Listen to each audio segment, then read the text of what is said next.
Dear friends, मैं doctor पवन बासनीवाल आपका स्वागत करता हूं, वेलकम करता हूं। फ्रेंड्स, आज हम अगेन एक मॉडल पेपर डिस्कस करने वाले हैं जो आप सब लोगों की डिमांड और यूनिवर्सिटी एग्जाम को ध्यान में रखते हुए बनाया है। तो ये हमारा ऑर्गेनिक केमिस्ट्री की बात हम करेंगे। ऑर्गेनिक केमिस्ट्री भी कौन सा होगा? That is organic chemistry third. ये बी फार्म की बात हो रही है जो फोर्थ सेम में ऑर्गेनिक केमिस्ट्री चलती है, जिसका पेपर कोड है BP41T। Okay, 401T। अब यहाँ पे यदि आपको शायद थोड़ा सा आइडिया होगा, यूनिवर्सिटी एग्जाम में आपके पास 3 सेक्शन होते हैं, ए बी और सी। ए सेक्शन में 10 क्वेश्चन होते हैं, सारे अटेम्प्ट करने होते हैं, एसेंशियल होते हैं। बी सेक्शन में आपको कितने 10 क्वेश्चन होते हैं, लेकिन आपको 7 क्वेश्चन ही अटेम्प्ट करने होते हैं। सी सेक्शन में आपके पास 3 क्वेश्चन होते हैं, जिसमें 2 अटेम्प्ट करने होते हैं। इस तरह से आपके 3 सेक्शन डिवाइड रहते हैं। ये मैं अपन शुरुआत करते हैं यहाँ पे ए सेक्शन। ए सेक्शन का मतलब यहाँ पे शॉर्ट, बिल्कुल शॉर्ट देना है आंसर।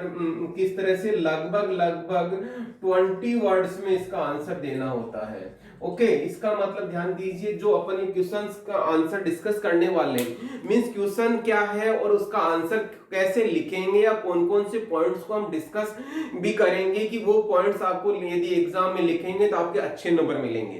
तो देखिएगा आप, पहला क्वेश्चन है यहाँ पे, देखिएगा, define following terms. Following terms कौन कौन सी है?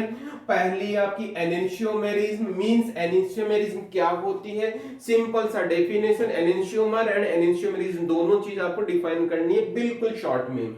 सिमिलरली आपको देखना है दूसरा, डाइस्टीरियो आइसोमेरिज्म, मतलब अगेन डाइस्टीरियोमर क्या होते हैं और डाइस्टीरियोमेरिज्म क्या होती है, ये चीज आपको डिफाइन करनी है।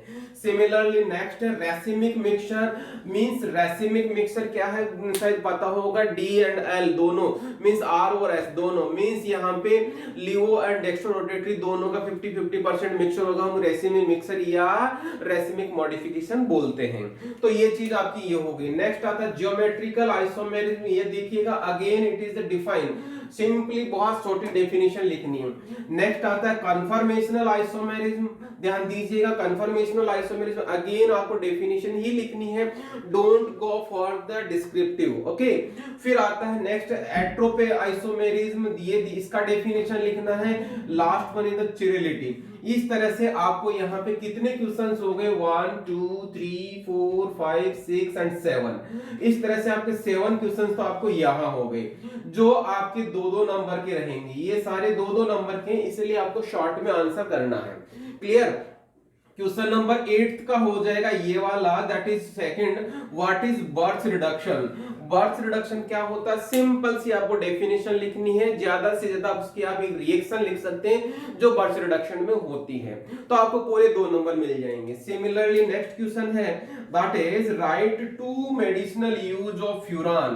कीप इन माइंड, फ्यूरान का हमें 2 मेडिसिनल यूज लिखना है। यहाँ पे आपको ध्यान देना, आपको हेट्रोसाइक्लिक मॉलिक्यूल्स आपको एग्जाम में पढ़ने हैं, तो जितने भी आपको मेरा एडवाइस है, जितने भी जो हेट्रोसाइक्लिक रिंग सिस्टम्स है, उनका सभी 2-2 3-3 मेडिसिनल यूज जरूर याद कर लेना, क्योंकि कोई सा भी पूछ सकता है। इस बार आपका फ्यूरान आपका इंपॉर्टेंट हो सकता है। फिर उसके बाद में नेक्स्ट क्वेश्चन है, give 2 conformational isomers of n butane. तो एन ब्यूटेन की आपको 2 कन्फर्मेशनल आइसोमेरिज्म का स्ट्रक्चर लिखना है इसमें। तो इस तरह से आपके यहाँ पे क्वेश्चन हो गया 7 तो ये हो गए, 3 क्वेश्चन ये हो गए। इस तरह से आपके टोटल कितने हो गए? 10 क्वेश्चन हो गए। सारे के सारे 10 क्वेश्चंस पूरे कंप्लीट करने हैं, तो आपको 100% मेरा विश्वास है 20 नंबर पूरे के पूरे मिल जाएंगे। ये तो हो गया आपका ए सेक्शन। अब बी सेक्शन में कौन से क्वेश्चंस हो सकते हैं, किस तरह के क्वेश्चन होगा और उसका आंसर क्या लिखना, ये भी मैं डिस्कस करने वाला हूं। तो आ जाओ आप बी सेक्शन पे, ध्यान दीजिएगा। यहाँ पे आपको 7 क्वेश्चन करने हैं और एक क्वेश्चन 5 नंबर का है। इस तरह से 35 मार्क्स के टोटल होता है। यहाँ पे 10 क्वेश्चन थे, तो यहाँ पे 20 नंबर के क्वेश्चन हो गए टोटल। ओके, तो इस तरह से हो गया यहाँ पे 55 का क्वेश्चन नंबर। पहली बात करते हैं, देखिएगा write short note on Beckmann's rearrangement and Smith rearrangement. तो देखिएगा यहाँ पे आपको आंसर कैसे करना है, दोनों रीअरेंजमेंट पूछा गया यहाँ पे, तो आपको इस तरह से आंसर कैसे करना ये चीज देखना। पहला आपको सिंपल सा डेफिनेशन लिखना है कि what happens in Beckmann rearrangement, और उसके बाद में उसका आपको रिएक्शन लिखना है, उसका एक प्रोटोटाइप रिएक्शन होता है, और थर्ड स्टेज में इसकी आपको मैकेनिज्म बता देनी है कि इस तरह से घूम घूम के इस तरह से ये कंपाउंड बनता है। ये बैकमैन रीअरेंजमेंट का एक तो ये हो गया। सिमिलरली स्मिथ रीअरेंजमेंट का आपको वो लिखनी है, तीन चीज लिखनी है, पहला डेफिनेशन, फिर रिएक्शन और फिर रीअरेंजमेंट कैसे होता है। तो इस तरह से आपको आंसर करना, तीन तीन पॉइंट्स में आपको मेरा विश्वास है पूरे के पूरे नंबर मिलेंगे, 5 में से 5। ओके, फिर अपन बात करते हैं नेक्स्ट क्वेश्चन। नेक्स्ट क्वेश्चन देखिएगा, explain methods for resolution of racemic modification. Keep in mind, racemic mixture का आपको यहाँ पे डेफिनेशन पूछा गया था। यहाँ पे रेसिमिक मिक्सचर को रिजोल्यूशन, रेसिमिक मॉडिफिकेशन और रेसिमिक मिक्सचर का मतलब दोनों का एक ही है। तो यहाँ पे हम जो डेक्स्ट्रोरोटेटरी और लिगोरोटेटरी के मेथड्स जो है उनको हम एक्सप्लेन करना है हमें। तो हमें कैसे करना है, एक छोटी सी डेफिनेशन लिखेंगे आंसर के शुरू में कि रेसिमिक मिक्सचर क्या होता है या रेसिमिक मॉडिफिकेशन क्या होता है, ये लिखेंगे।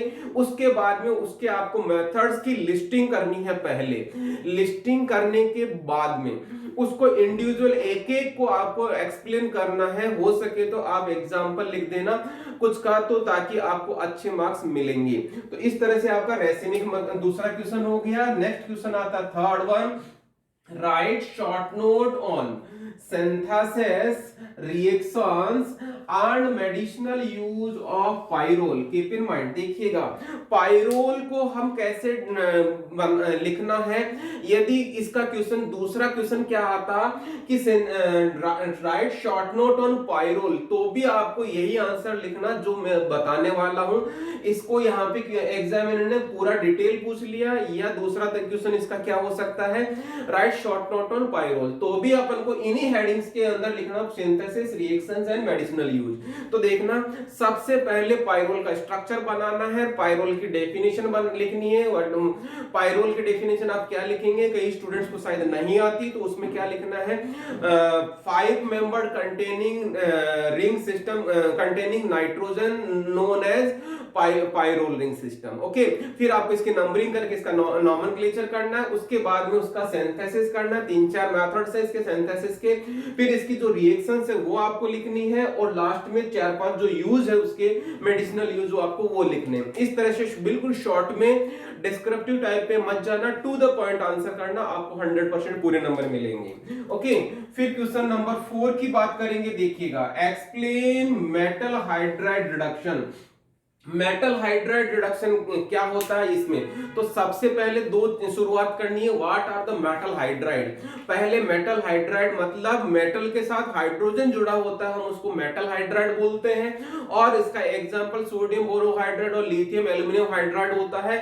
इसका दोनों का यूज और किस तरह से इसको बनाते हैं, और उसको किस तरह से अप्लाई करते हैं, और किस तरह से रिड्यूस करते हैं किसी कंपाउंड को, स्पेसिफिकली कौन से कंपाउंड को करते हैं, ये चीज आपको लिखनी है इसमें पूरी की पूरी। ओके, क्वेश्चन नंबर हमारा 5th होगा, that is right short note on asymmetric synthesis. इसको देखिएगा, यहाँ पे सबसे पहले एसिमेट्रिक सिंथेसिस क्या होता है उसकी डेफिनेशन लिखनी है, और फिर उसके बाद में एसिमेट्रिक सिंथेसिस की एप्लीकेशन लिखनी है, मींस किस किस को हम कौन से या इसके कौन से मेथड्स है वो चीज आपको एक्सप्लेन करना है। ओके, फिर उसके बाद में नेक्स्ट क्वेश्चन है, देखिएगा कौन सा, डिस्कस रिएक्शंस ऑफ चिरेल मॉलिक्यूल्स। तो देखिएगा, पहला इसमें क्वेश्चन लिखना है आपको, कौन सा चिरेल मॉलिक्यूल क्या होता है उसकी डेफिनेशन लिखनी है। उसके बाद में कौन कौन सी रिएक्शन शो करते हैं चिरेल मॉलिक्यूल्स की, और इसकी लिस्टिंग करनी है। लिस्टिंग करने का मतलब सारी की सारी लिस्ट के तौर पे लिखनी है। उसके बाद में 1 बाय आपको डिस्कस करके आपको उसका आंसर कंप्लीट करना है। और यहाँ पे हो सके तो आपको एग्जांपल जरूर नोट डाउन करवाना, ताकि आपको मार्क्स पूरे मिले। क्वेश्चन नंबर हमारा नेक्स्ट है 7th number, that is discuss methods of determination of configuration of geometrical isomerism। geometrical isomerism की कॉन्फ़िगरेशन कैसे डिफाइन करेंगे, कैसे डिटरमाइन करेंगे, किस तरह से पता लगाएंगे, वो चीज लिखनी है। तो आंसर कैसे करना है, पहले जियोमेट्रिकल आइसोमर क्या होता है इसकी डेफिनेशन लिखनी है, उसके बाद में उसके मेथड कौन कौन से हैं उनका अपन को लिस्टिंग करनी है, उसके बाद में जो मेथड्स है उन मेथड्स का आपको इंडिविजुअल एक्सप्लेन करना है with example, then you will get 5 marks out of 5। Okay, फिर नेक्स्ट क्वेश्चन आता है हमारा फ्रेंड्स कौन सा, question number 8, explain basic nature of pyridine. तो देखिएगा बेसिक नेचर आपको शायद पता होगा, ऐसे कंपाउंड जिसमें नाइट्रोजन प्रेजेंट होता है वो बेसिक नेचर के होते हैं। वो रीजन क्योंकि लॉन पेयर ऑफ इलेक्ट्रॉन होता है। तो इसमें शुरुआत कैसे करनी है क्वेश्चन में आंसर की, सबसे पहले पिरिडीन का स्ट्रक्चर बनाना, पिरिडीन पे उसकी नंबरिंग करनी है, नाम लिखना है, फिर उसके बाद में पिरिडीन पे लॉन पेयर बताना है, और उसके बाद में उसकी बेसिक नेचर बताना, give the reference of Lewis acid base concept. उसके बाद में आपको इसकी रिएक्शन लिखनी है बेसिक नेचर वाली, तो तब आपको रिएक्शन इसका कंप्लीट होगा, नहीं तो आपका आंसर कंप्लीट नहीं होगा। Try to write reactions which correlate the basic nature of pyridine। Okay, ये हो गया आपका क्वेश्चन नंबर 8। अब आ जाओ क्वेश्चन नंबर 9। क्वेश्चन नंबर 9 हमारा ये है कौन से, बी सेक्शन की बात कर रहे हैं। Explain relative aromaticity reactivity of pyrrole, furan and thiophene. इसमें दो चीज पूछी गई है। हाँ, यहाँ पे तीन, यहाँ पे क्या दी हुई है, रिंग सिस्टम दी हुई है heterocyclic, that is pyrrole, furan and thiophene. इनका हमको पहला एरोमेटिसिटी देने by mean of Huckel rule. Huckel rule से आपको एरोमेटिक इसका बताना और रिलेटिव टाइप में बताना, साथ में इसकी रिएक्टिविटी बतानी है। रिएक्टिविटी का मतलब किसी पर्टिकुलर रिएक्शन के प्रति किस तरह की रिएक्शन कौन सा जल्दी देता है। मींस जनरली आपको ध्यान होगा एरोमेटिक करैक्टर जब होता है तो इलेक्ट्रोफिलिक सब्स्टिट्यूशन रिएक्शन होता है। इसका मतलब इलेक्ट्रोफिलिक सब्स्टिट्यूशन रिएक्शन के प्रति या उसके टुवर्ड्स इनकी रिएक्टिविटी कैसी होती है। मींस सबसे ज्यादा रिएक्टिव कौन सा होगा, मतलब पाइरोल सबसे ज्यादा होगा, फ्यूरान होगा या थायोफीन होगा। विद लॉजिक आपको एक्सप्लेन करना है, तभी आपका आंसर कंप्लीट माना जाएगा। फिर उसके बाद में नेक्स्ट क्वेश्चन है, देखिएगा question number 10, write short note on synthesis, reactions and medicinal use of imidazole। देखिएगा इमिडाजोल का मतलब यहाँ पे 5 membered ring containing 2 nitrogen at 1,3 position known as imidazole. ये आपको डेफिनेशन लिखनी है, स्ट्रक्चर बनाना है, नॉमेनक्लेचर करना है और नंबरिंग करनी है। इसके बाद में उसका आपको क्या करना है, उसकी सिंथेसिस और रिएक्शंस बतानी है। सिंथेसिस के 3-4 मेथड और रिएक्शंस 5-6 रिएक्शंस इसकी है, और इसके मेडिसिनल यूज तो ध्यान रहे मेडिसिनल यूज भी 4-5 आपको लिखने ही लिखने, नहीं तो आपको आंसर कंप्लीट नहीं माना जाएगा। यहां आप डिस्क्रिप्टिव आंसर पे ना जाना, नहीं तो आपका क्वेश्चन आंसर बड़ा हो जाएगा और आप पूरा क्वेश्चन पेपर अटेम्प्ट नहीं कर पाओगे। तो इस तरह से आपका ये आंसर कंप्लीट होगा। इसी का इस लास्ट 10th नंबर के क्वेश्चंस का मैं दूसरा क्वेश्चन लैंग्वेज बताता हूं, right short note on imidazole. तब भी आपको वही आंसर लिखना है जो मैंने आपको बताया है। ये आपके सेक्शन और सेक्शन बी हो गया कंप्लीट। ओके, सेक्शन सी की बात करेंगे तो आपको यहाँ पे एक क्वेश्चन 10 नंबर का है और 2 ही क्वेश्चन करने हैं। 2 ही क्वेश्चन करने का मतलब 2 into 10 इक्वल टू यहाँ पे 20 मार्क्स होंगे। इस तरह से हमारे टोटल पहले सेक्शन में 20 था, पहले सेक्शन में 20 था, दूसरे सेक्शन में 35 था, तीसरे सेक्शन में हमारे पास 20 होता। इस तरह से हमारा 75 मार्क्स का टोटल क्वेश्चन पेपर आता है। तो यहाँ पे हमारे पास 3 क्वेश्चंस बन रहे हैं। 3 क्वेश्चंस में से आपको 2 ही करने हैं, मतलब एक हमारे पास ऑप्शनल है। ओके, तो क्वेश्चन अब यहाँ पे तीनों क्वेश्चंस में आपके साथ क्वेश्चन और उसका आंसर डिस्कस करने वाला हूं, तो आप समझना यहाँ पे क्वेश्चन पहला है, देखिएगा, define and explain stereo specific and stereo selective reactions with suitable example. तो देखना आपको यहाँ पे क्या करना है, स्टीरियो सेलेक्टिव और स्टीरियो स्पेसिफिक दोनों की डेफिनेशन आपको इंडिविजुअल लिखनी है और उसका एक एक एग्जांपल देना है। उसके बाद में इन दोनों रिएक्शंस को डिटेल में डिस्कस करना है, कौन कौन सी स्टीरियो सेलेक्टिव होती है, कौन कौन सी स्टीरियो स्पेसिफिक होती है। डिटेल में आपको आंसर जरूर करना है, तभी आपको इसका पूरे नंबर 10 नंबर मिलेंगे।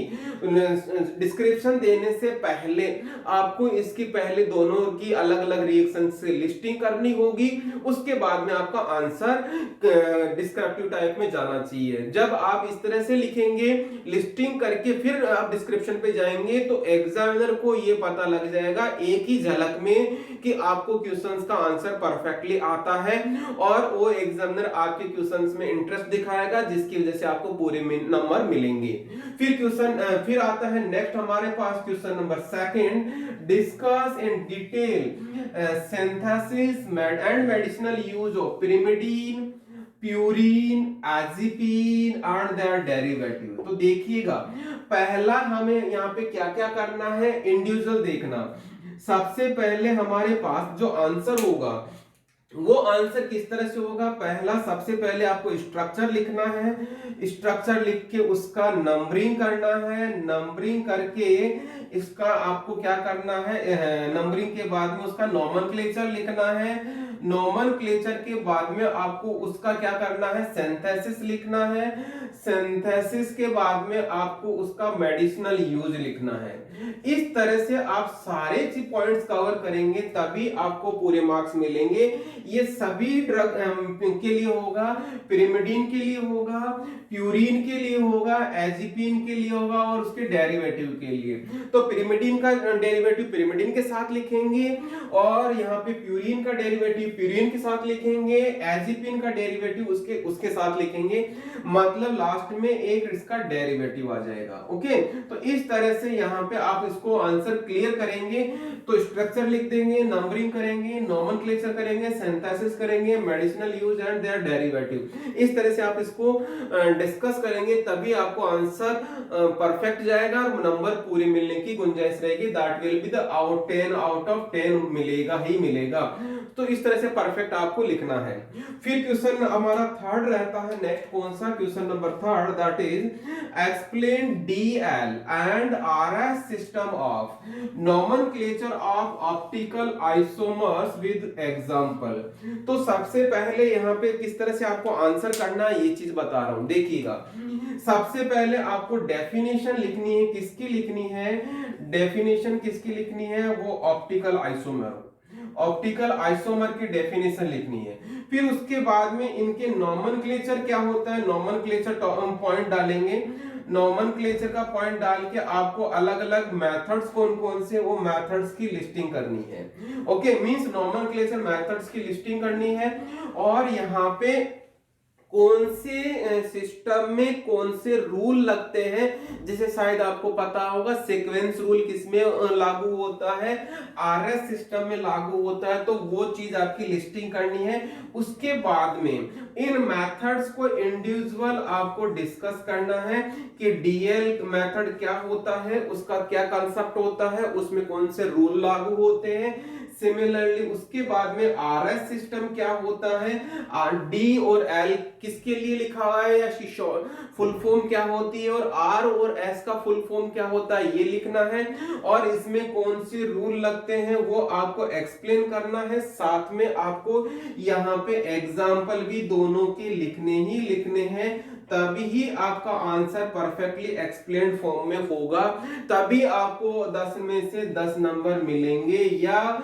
अच्छी स्कोरिंग होगी। तो इस तरह से फ्रेंड्स हमने पूरे के पूरे आपको क्वेश्चंस का डिस्कशन बता दिया। मॉडल पेपर का मतलब यहाँ पे मैं आपको एक्सप्लेन कर दूं कि जो क्वेश्चंस इंपॉर्टेंट है एग्जाम पॉइंट ऑफ व्यू से, हमने उन क्वेश्चंस को डिस्कस किया है। ये सारे के सारे शायद आपके मेरे विश्वास से है कि लगभग पूरा पेपर भी नहीं तो 70 to 80% आपका क्वेश्चन पेपर को पूरा का पूरा कवर करने का उम्मीद रहेगा मेरा इसी विश्वास के लिए मैं आपको बेस्ट ऑफ लक देता हूं एग्जाम के लिए। और पूरा वीडियो देखा आपने, इसके लिए मैं बहुत बहुत धन्यवाद करूंगा। यदि आपने चैनल को सब्सक्राइब नहीं किया है तो चैनल को सब्सक्राइब कर लें और यहाँ पे बेल आइकन को इनेबल कर लेना। अपने फ्रेंड्स, सीनियर्स, जूनियर्स सभी को इस चैनल का फॉरवर्ड कीजिएगा और उनको भी बोलिएगा कि इस चैनल पे बहुत अच्छे अच्छे कंटेंट है, वो आपके लिए हेल्पफुल रहेगा। मैं सभी सेमेस्टर्स के लिए मॉडल पेपर डालता रहता हूं, तो आप उन सबको भी आप ये चैनल फॉरवर्ड कर सकते हैं। That is a free of cost. Thank you once again.